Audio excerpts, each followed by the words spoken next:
Mw'ababyeyi mwe, abagabo babiri ntimuzigere mubashyingira abakobwa banyu, ndabinginze. Ni nazo nama twahawe n'abamenyi bakomeye cyane. Birababaje biteye n'agahinda kuba wowe mugabo ugejeje magingo aya imyaka 20-35 ukirimo ideni umugore wawe ry'inkwano. Muri iki gihe abana b'abakobwa baryamye mu mazu y'imiturirwa birirwa barira, ukabona umukobwa ari ahantu heza, ababyeyi bazi ko bamushyize ahantu heza, nyamara ntashobora no gufata ikiro cy'umuceri ngo agishyire iwabo.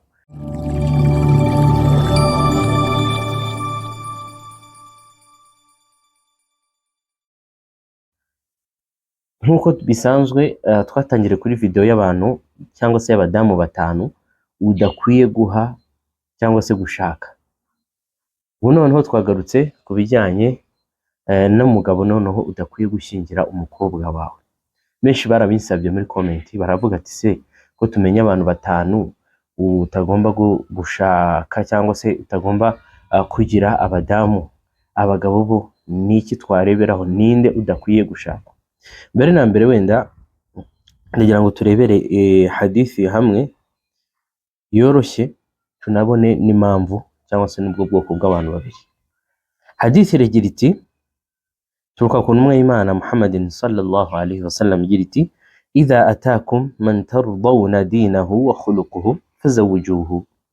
Ngo umwe muri mwe nabazira ariko mukaba mumuziho imico myiza n'idini, muzamushingire. Intumwa y'Imana avuze ku dini ivuga no ku muco. Kubera iki itavuze idini gusa?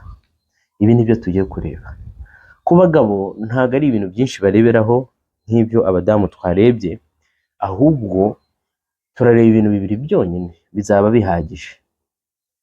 Icya mbere, rajulun dhu khuluq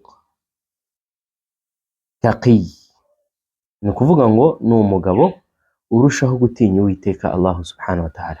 Umugabo udatinya Allah subhanahu wa ta'ala ntuzamuhe umudamu, ntuzamushingire umukobwa wawe. Kubera iki?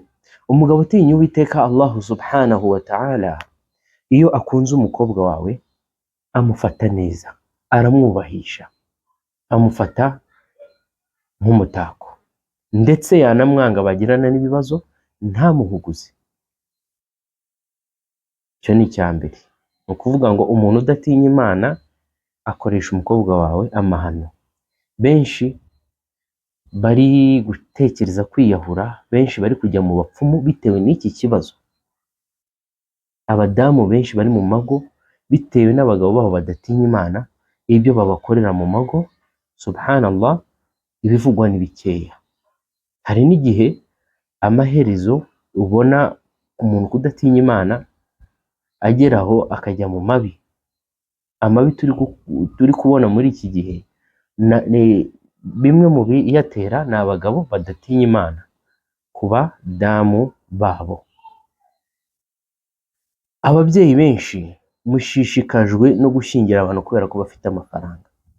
Nabyo turaza kubigeraho, mutitaye ngo uyu muntu ntatinya Imana cyangwa se n'umuco ntago mukiwureba, pfa kuba afite amafaranga gusa hari abari kuririra mu myotsi n'ayo mafaranga nta kintu abamariye.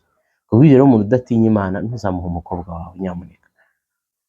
Uwa kabiri ari we wa nyuma, rajulun shahih bakhil, umugabo umugugu, la yuhibbu illa nafsa, ntago ashobora gukunda usibye umutima we. Uwo nguwo abamenyi batagaragariza yuko kabone n'ubwo yaba asari, kabone n'ubwo yaba akora ibadati zigiye zitandukanye, na makosa kumushyingira umukobwa wawe wamaze kumenya ko ari shahihun, umunyabugugu. Bamwe tujya twita ngo bafite impiri mu mufuka.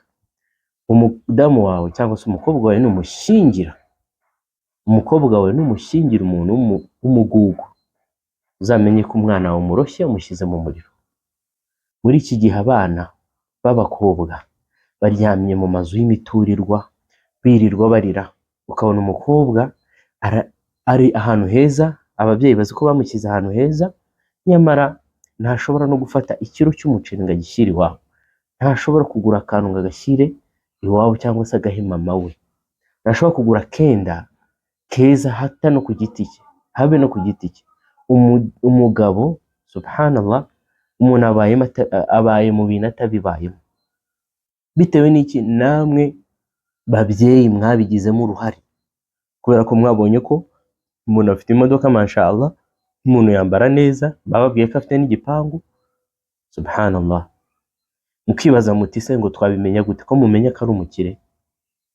Aba yaje akababwira ndi umukire. Nk'uko mumenya ko ari umukire, mujye munamenya ko afite imico myiza ndetse ari n'umuntu utanga. Kubw'ibyo rero izo ngeri z'abantu babiri nyamuneka muziteho. Tugaruke kuri ba bagabo.